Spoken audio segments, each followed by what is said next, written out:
Hello বন্ধুরা, এই দেখেন আজকে আমরা মাছ রান্না করব।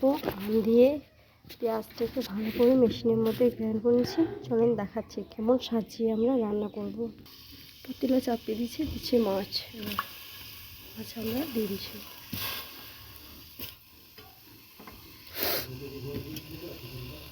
পেঁয়াজ এবার দিয়ে দিচ্ছি আম কুচি করা, দিয়ে দেবো পেঁয়াজ,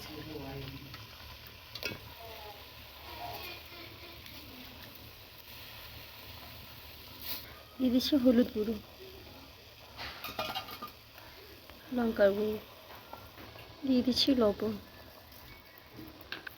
খাঁটি সরিষার তেল,